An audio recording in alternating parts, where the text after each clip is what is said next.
Lights, camera, action is the cue I've just been given. We've got beautiful sunlight. I'm looking at the camera. And I need to talk about racing action on Sunday in Pietermaritzburg. Now, before we get to the preview of the card, just a word of caution, especially if you intend driving up to go and attend the race meeting, or if you enjoy having a flutter on Sunday racing.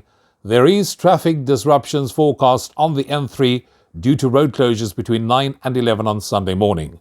For further updates, I'd suggest check the Sporting Post website because that's where you'll find all the details. Hello again from me, Rouvun Smit. Good to have you along for our preview of Sunday's race meeting at Hollywoodbets Scottsville. 9 races on the card. First off at 12:05. Race 1 is a maiden juvenile plate. 9 runners to contest this 1200-meter event. Half have had a run or two under the belt. The other half are first-timers. I'm going to side with one of the horses that's had a run under the belt, and that's number 3, George's Magic. Now, this horse does return from a 10-week break, but we know with these juveniles, they mature at various intervals, and I do believe that the break may have done this horse the world of good. This horse also improved from first to second start, and I do believe that we can expect further natural improvement, and there will be more to come from number 3, George's Magic. For second, I'm going with a horse that finished just behind him last time they met, and that was number 1, Blackjack Randall. So that will be my second choice. For third, I'm going with number 2, Like Fire.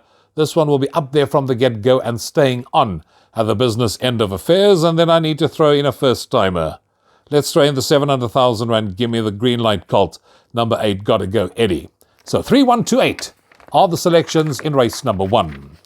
We move on to race 2 on the card. It's a B Stakes, 8 runners over 1,200 meters. Not the most inspiring bunch. There's a couple that's coming back from a break, and there's also 1 or 2 that have had a change of stables. I like number 7, License to Thrill.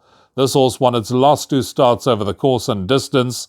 Will be doing his best work late, no doubt, and I do believe that this horse has got everything pointing in its favour to pull off the hat-trick. So I'm going with 7, License to Thrill to win race number 2 ahead of 8, Mojo Magic. Also comes back from a break and also has changed stables, having its first run for the Matthew and Mike de Kock outfit, and does bring good Cape Town form along with it. For third, I'm going with number 1, Rainbow Reward, who's also coming back from a run and having a change of stable. And for fourth, I'm throwing in number 3, Quandary, just to make the trifers and quartets pay. 7, 8, 1, 3, the numbers race number 2. Third race, first leg of the place accumulator. You need to be on at 13:15. It's a maiden plate where 10 runners will face the starter at the 1,000-meter mark. And I was toying between whether I should go with number 2, One Arm Bandit, or whether I should go with number 9, Gorgeous Bomb. Now, One Arm Bandit ran a cracker last time out when finishing third. This horse has been fitted with blinkers. The form line of his last start has been franked by the horse that finished second that day, called Our Lady Fate, who has subsequently come out and won. On the other hand, number 9, Gorgeous Bomb, had 1 run, finished a short head second, is back from a bit of a break, would have obviously enjoyed being off, and any amount of improvement can be expected. Finish a short head second behind Aladdin, who has subsequently come out and won again, and with further natural progress, I do believe will be right there where it matters most. So I'm going to go 9, Gorgeous Bomb to win it, ahead of 2, One Arm Bandit. For third, I'm going with 5, Galactic Lover, and for fourth, number 7, Bomber Stream, who's having his second run after rest and should strip much fitter. 9, 2, 5, 7, the numbers in race number 3. Now, before I turn the page to get on to race number 4, I see Hal says, in race 4, Xena Rose, if repeating that last run, can give a good account of herself. Sold. I'm going with 4, Xena Rose, to win race number 4, opening leg of the Pick 6, a maiden plate for fillies where 11 runners will contest this 1,400-meter event. Finish second, right behind the horse we spoke about earlier, Our Lady Fate, when we spoke about number 2, One Arm Bandit, in the previous race. So I'm going 4, Xena Rose to win it. I think the biggest danger is number 4, Rani Tarabi, who finished right behind Xena Rose last time out, and there could be more to come from Rani Tarabi. For third, I'm going with number 11, Nautical Landing, who's got the blinkers on and must be included. And for fourth, I'm going with number 8, Skipper Quality, who should show further improvement. 4, 2, 11, 8 are the numbers I'm going with in race number 4. That takes us on to race 5, which is a Class 4 benchmark 80, 17 runners over 1400, which means there'll be 15 runners, and 2 reserves. 15 and 2 reserves in race number 5. Here we can make a case for a number of them. Number 1, River Dance, for example, won well last time, but he's up in class. 2, Kings Island, returns from a bit of a break. Won the last start, can repeat. 5, Ralph the Rascal, disappointing loss, but has solid form prior to that. 6, Magna Magic, ideally course and distance suited. 7, Burning Man, second best in its last start, loves to race up handy. 8, Winter Waves, placed in both course and distance starts. Then we get to number 9, Give Me the Good Life. I like this horse. Solid recent form. And I do think that this horse has got what it takes to win a race of this nature. I give this a very strong chance of winning it. Cabela Mazzaniani riding for Gareth Van Sale. So I'm making 9. Give Me the Good Life my first choice, ahead of 7, 8 and 2. We move on to race 6 on the program. And race 6 is a middle stakes fillies and mares, where 12 runners will contest this 1400-metre event. And I was umming and eyeing between 3 runners here. Number 2, Bevy's Delight. 3, Perilla. 9, Warrior Royal. Bevy's Delight, I'll start with that one, has got Gavin Larena back on board. Won its only attempt over the course and distance. Blew the start last time out, lost 3 lengths, but finished off well by staying on, and I do think there'll be more to come. Perilla has won 5 of her 7 starts over this distance. I think if one ignores that last run, must have a very good chance on the very good consistent form prior to that.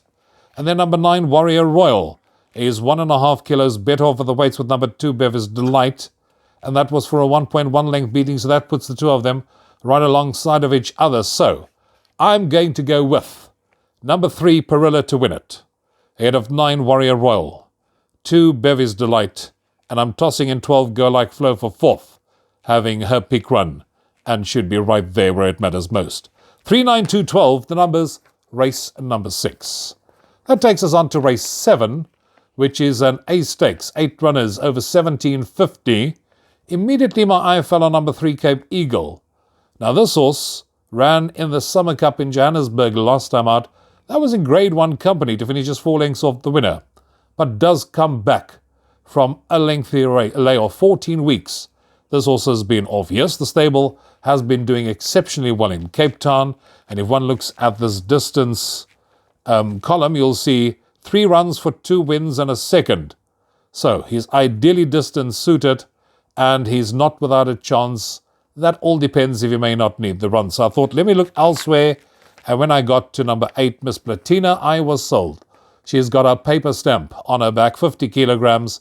Muzieni rides for Tini Prinsloo. She was second best last time out in that non-black type Umtumbuti stakes. Her last win was over the course and distance. With that lightweight of 50, I think she can beat the boys. So I'm going with 8, Miss Platina to win it, ahead of number 3, Cape Eagle. For third, I'm throwing in number 7, Officer in Command, third one after rest, and fourth, number 5, Afropolitan. 8, 3, 7, 5, the numbers, race 7. That takes us on to the 8th race on the program. Now, there's a couple of them that I've been for last time out in this Class 4 fillies and mares benchmark 80. 16 runners over 1,600 meters. In fact, if memory serves me correctly, I went for Redo the last time it ran. I went for Miss Paget the last time it ran. I went for Pour Sugar on Me the last time it ran. And I went for Jeanne d'Arc, who ran last time out. So all I did was I sort of looked at who ran the better of all of them in their last runs, and everything points in number 12, Jeanne d'Arc's favour. This horse ran an absolute cracker in its post-maiden effort last time out, and that happened to be in this kind of company, Class 4 level. Now, what's interesting is that form line of that last start has been franked not once but twice. The horse that finished in 4th, the horse called Rani of Janzi, has come out and won, and the horse that finished in 9th, A horse called Chelsea Garden, or Chelsea Flower rather, has come out and won as well. So that's a double boost to that last form line. I'm going 12 Jeanne d'Arc to win it, ahead of 8 Pour Sugar on Me. For third, I'm going to toss in number 1 Sonata Samaritan, ahead of number 2 Redu. 12, 8, 1, 2 are the numbers I'm going with in race number 8. That takes us on to the last race on the program. And here immediately my eye fell on number 8 Future Flow. Rachel Vinegar takes the 1.5 off the back. This horse has got solid form. Won its last start, second the 2 runs prior to that, and then won the 2 before that. Definitely. Model of consistency, should continue about its winning ways. 8 Future Flow to win it, ahead of 9 B52, 6 Trafalgar Square, and then behind that, number 5 Good Living. 8, 9, 6, 5, the numbers in the last of the afternoon. That takes care of racing at Hollywoodbets Scottsville on Sunday. Don't forget to take your Hollywoodbet Punter Challenge selections. Have them on 5 minutes before the advertised starting time. Wish you the best of luck. Till next time, take care. From me, Rouvun. Cheers for now.